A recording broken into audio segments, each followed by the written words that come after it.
For latest updates and short audio clips, follow us on Instagram, Reading the Author.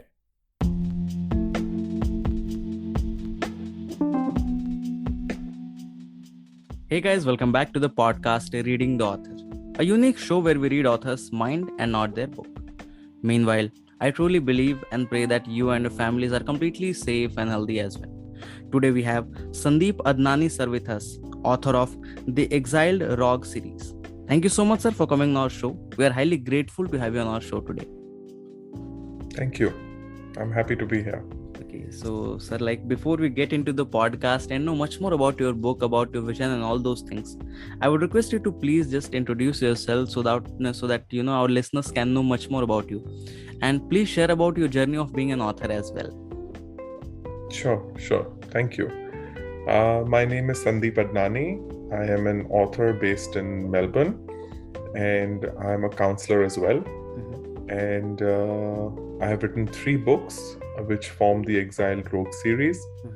The first book is The Codes of the Exiled ROG. The second book is The Origin of the Exiled ROG. And the third one is The Prophecy of the Exiled ROG. All 3 books have gone on to become Amazon #1 bestsellers, and they have been award-winning finalists and winners as well. So I'll share a little bit about my journey, about my childhood. I grew up in Dubai, and I went for university to the UK. I was there for 4 years, and my first career was that of a marketing professional, and I left that career in the year 2010, and I moved to Mumbai for 7 years. And that's where I took my writing more seriously. I did a writing course, I launched a blog, and then I moved here in 2017. And I think my whole life has kind of prepared me for the moment to move here and to write.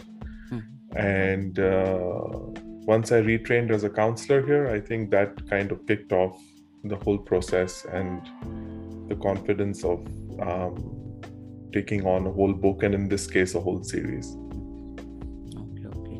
So sir, can you share when was that first thought just stuck in the mind कि नहीं अब मुझे एक book लिखनी है? What was that?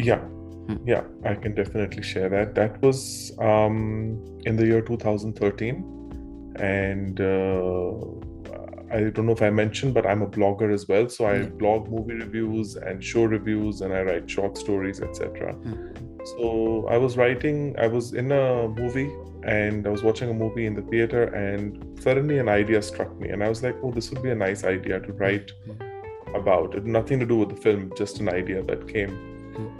And I attempted to write that story over the years, but I never got beyond the first few chapters. I think some more life experience was needed, and some more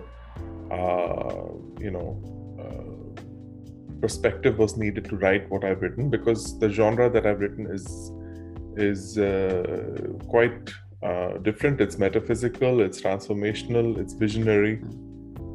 So the idea was germinated in 2013, but I actually wrote my first book in 2019. So it was festering for about 6 years.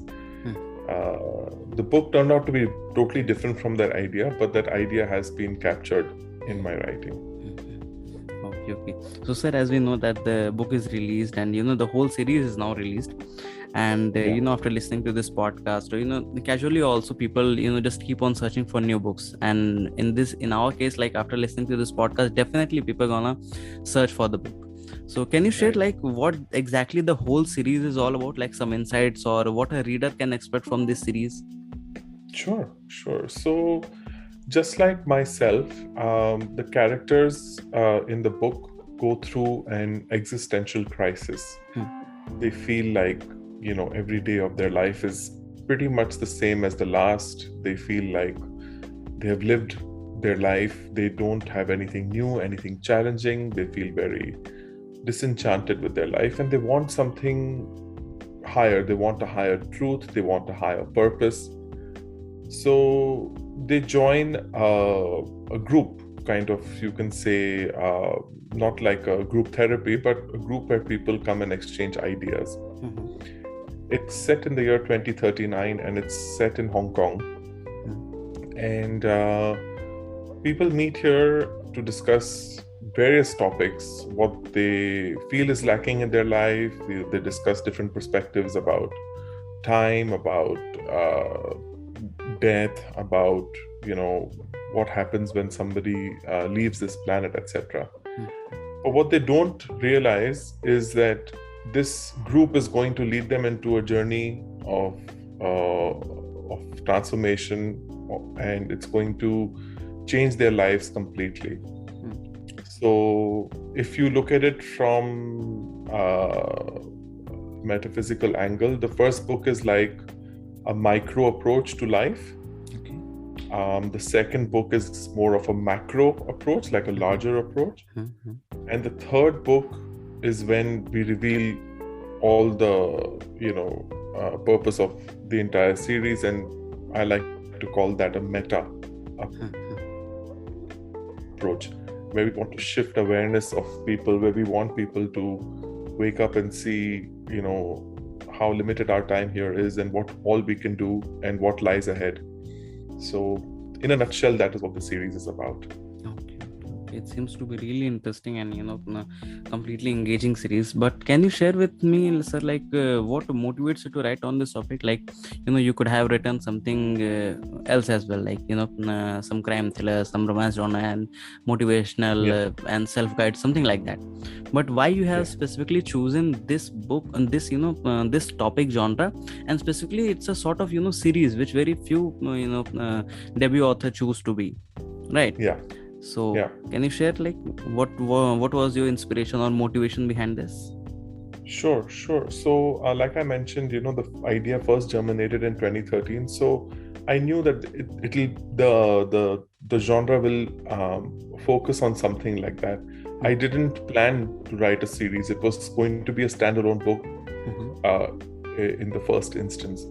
It's only when I finished the first book that I realized that there is more to the story, and that's when I announced a trilogy, and that's when I wrote the second and third books back to back in the first lockdown last year. But like you asked, it could have been any genre. I think I am very comfortable talking about this genre, which is why I chose this topic. My conversations usually feature healing and energy and life purpose and, connecting to a higher power, etc. That's something that I'm comfortable with. That's something that excites me. That's something that I research about and engage with as well. So it was not a far cry for me to choose something like this. But now that you mention it, the new book that I'm writing is a sci-fi romance. So I have stepped aside from this genre, and I have another genre in mind for the other book that I will write once I finish writing this one. So I would like to be known as a multi-genre author and try out different genres for sure. Okay. So sir, now coming to my next question is like, most of the authors are working to create a sort of impact on their readers' mind. Like they want to be known as a particular brand, as a particular genre writer or a particular type of writer. So in your case, like how do you see yourself as a brand? Like if let's say from a couple of years from now, if anybody sees your book, okay, it's a book by Sandeep sir, then what that sudden impact you want to create on the reader's mind, or that first thought कि अच्छा sir की book है तो ऐसी होगी. Anything you have planned or any strategy, something like that? It's a very interesting question. I think more than a brand, I would like myself to be seen as an experience.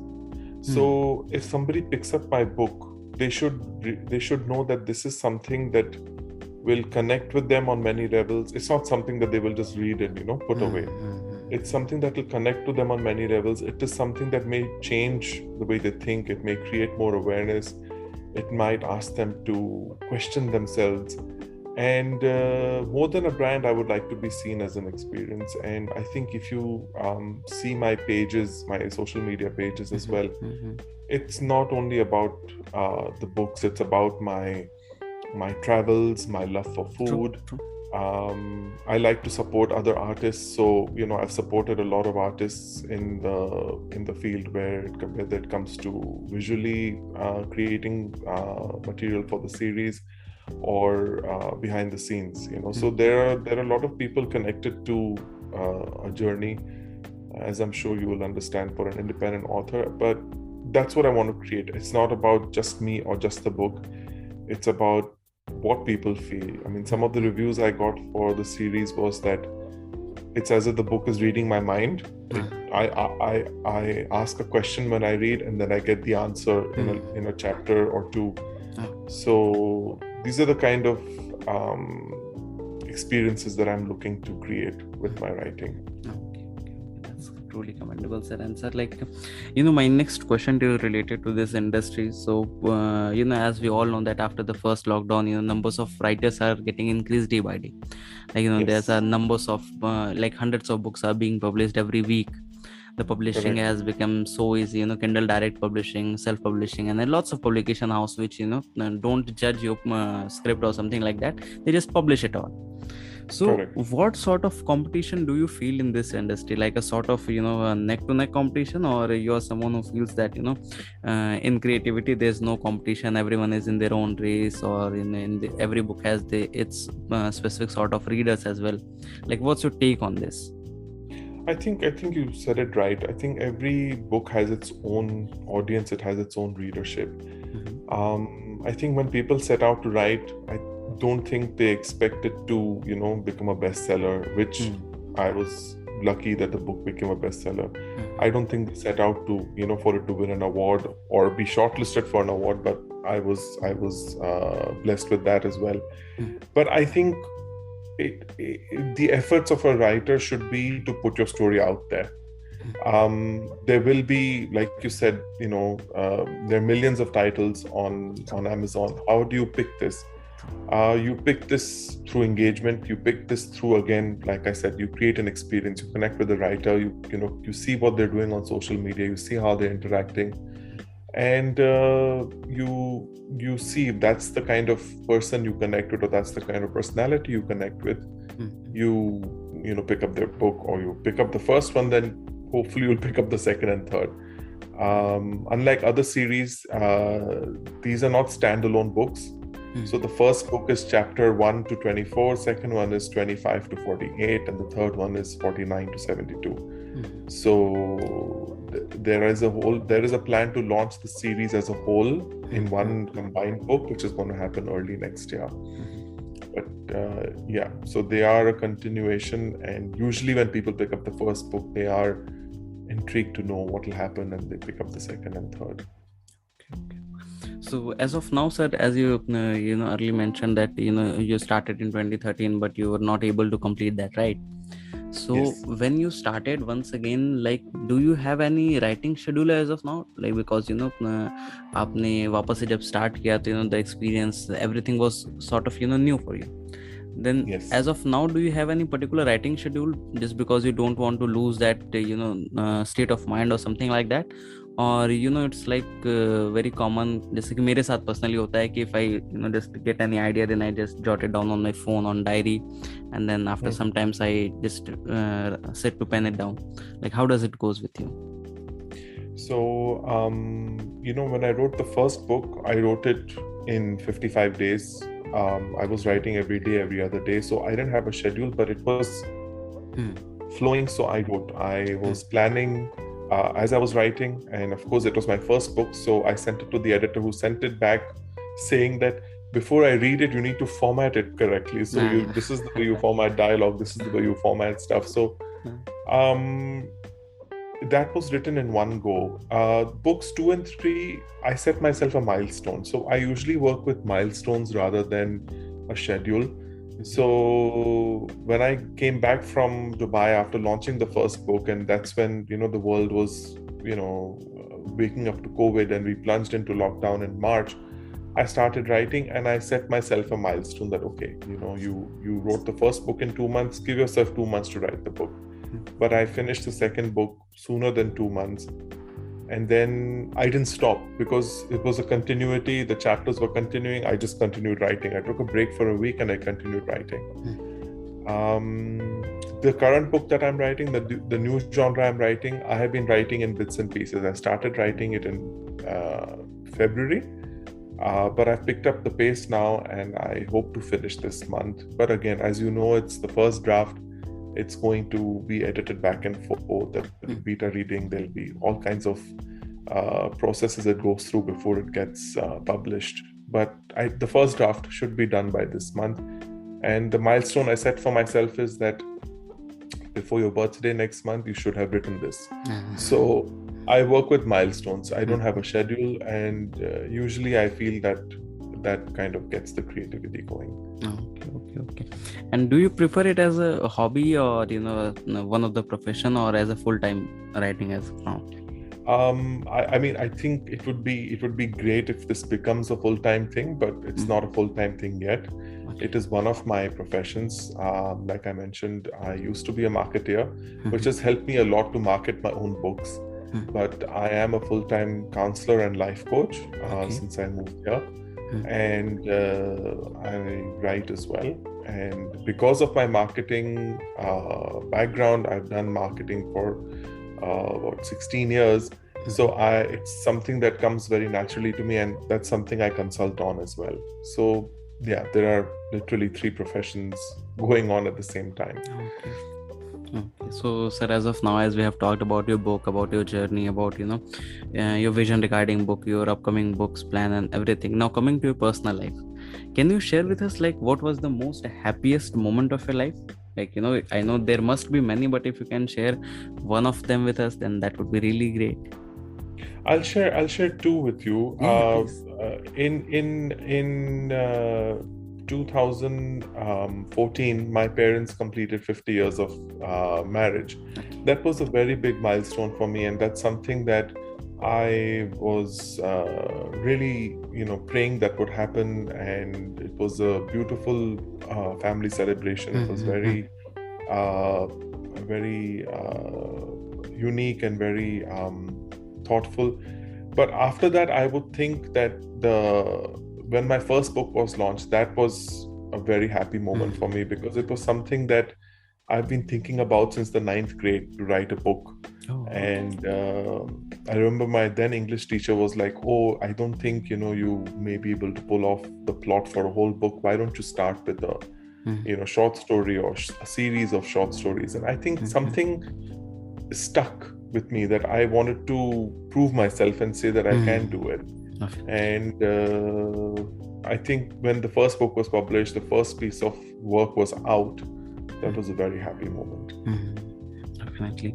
What I personally feel, sir, that when we are young, like we are in school, if anything just stuck in your mind, then that becomes for whole life. Like we want to not to show anyone, not to just prove anyone else, but just to prove ourselves right, and just to prove ourselves worthy. We want just to just to go for that particular thing. Like, okay, ठीक है, चाहे कितनी भी चीजें और आपको life में मिल जाए, but that thing just remain with us within, right? Correct. And also, we shouldn't look at it as a negative way.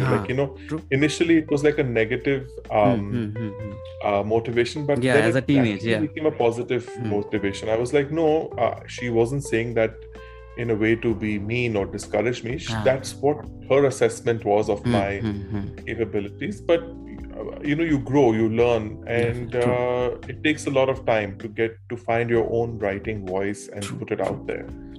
So I'm thankful to all my teachers, it's been a great journey so far. Okay. So, sir, my next question to you is something which is gonna help everyone who is listening to this podcast. Like in our life every day we see lots of ups and downs. So there comes a phase where we are just stuck with something, like when we are down with something of some sort of failure if we have faced.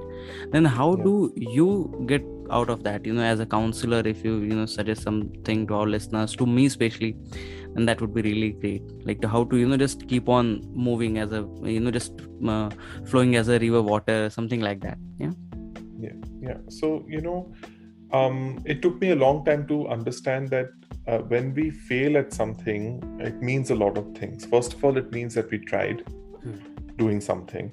Second of all, it means that if we continue to not get success at something we're trying, and we think, oh, this is not for me, but we should probably change our perspective and see that if we are not succeeding at something, life is turning us into another direction so that we may succeed in something else.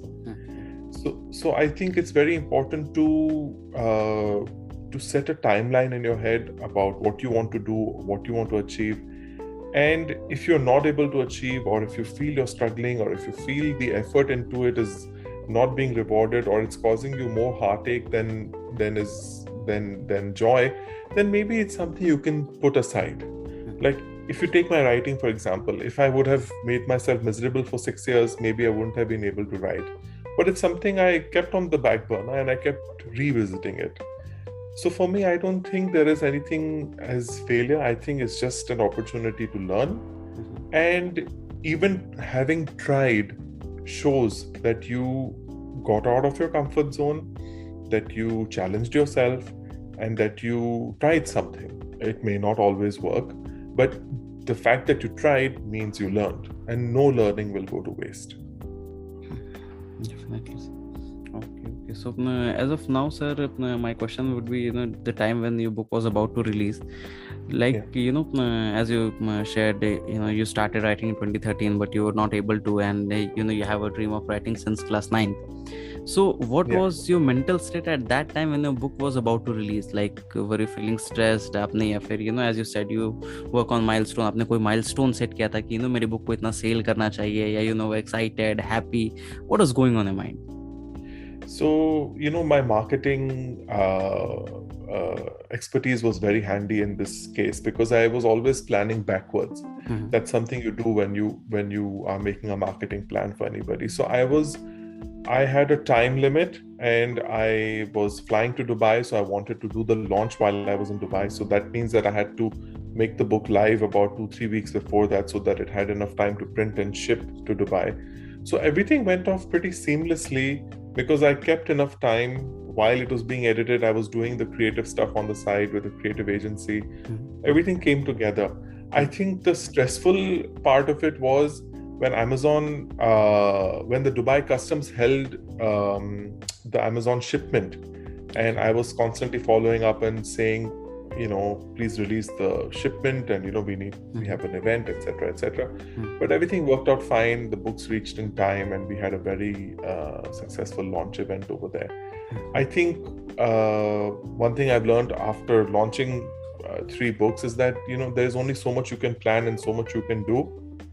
There will be things outside your control, and you just have to have a plan B and a plan C ready. I mean, my last 2 books I've launched while I was in lockdown. So the launches have been virtual, but people have stepped up all over the world to help me celebrate, to take pictures with the book. And I've been able to, drum up some buzz and excitement using those pictures. So there's always a solution. We need to work on the way forward rather than be stuck where we are. True. And sir, as of now, what's your current mental state like? As as a person, as a counselor, as an author, what are the things which you are focusing upon? So it's been difficult because I haven't been back home since January 2020. So it's been really difficult. Borders here are closed, so I'm really homesick, and I really want to go back home, and borders are going to open next month, so it's hopeful. And I will get to go back home. What happens, especially with a creative person, is that there is a lot of pent up energy. So the best way to get rid of that energy is to either work out, or like in my case, I was writing and I'm writing now. My state of mind now is it's hopeful, it's optimistic. There have been periods when I was very down, I was very frustrated, I was I think everybody's reached their kind of patience with the topic of COVID. True. But we know that the world is struggling and countries are coping with it in the best way they can. So just hopeful and hope to be back home and launch the series next year. That's the plan. Okay, sir. And sir, my last question to you of this podcast is like, what are your advices for the upcoming authors? Like, many upcoming authors will be listening to this podcast and, they will be holding their first draft in their hand, in their laptop and, अभी तक publish नहीं हुआ होगा. So what's your one piece of advice if you would like to give it to them? I would say that, first of all, bravo if you have even thought of writing. If you finished a book, that's amazing. So, pat yourself on the back. But it's very important to get an editor. That is your first point of contact outside yourself. That's the first person who will read your book. It shouldn't be a friend. It shouldn't be somebody you know. An editor is very important. If you plan to independently publish, marketing is very important. Even if it's stuff that you create yourself, but you need to give the book a look and a campaign of some kind. Something that will set it apart. As you mentioned, there are millions of titles out there. How do we set you apart? So the first thing is to find your voice. The second thing is to write. But an editor is very, very important. So start looking for editors. A lot of editors out there are giving a sample of editing free, or they charge you minimal amount. See how soon they get back to you, see what kind of feedback they give you, because it's a relationship, it's a working relationship. I have been blessed with an amazing editor, and I bounce off ideas off of her a lot of the time. So it's a working relationship that you need to create, and that's the kind of advice I would like to give new authors. Okay, so that's all for today, guys. I hope you must have enjoyed this episode, and if you do, then do follow our podcast Reading the Author, available on all the leading podcast platforms. And don't forget to buy and read the book. Just go on Amazon और वहाँ पे आप search करिए Sandeep Adnani sir की तीनों book आ जाएंगी. जरूर खरीदें, पढ़ें और अपने जानने वालों के साथ, चाहने वालों से जरूर शेयर करें. Thank you so much, sir, for coming on our show. Thank you for enlightening us with your words. Thank you so much. It was a pleasure. Thank you. Thank you, sir.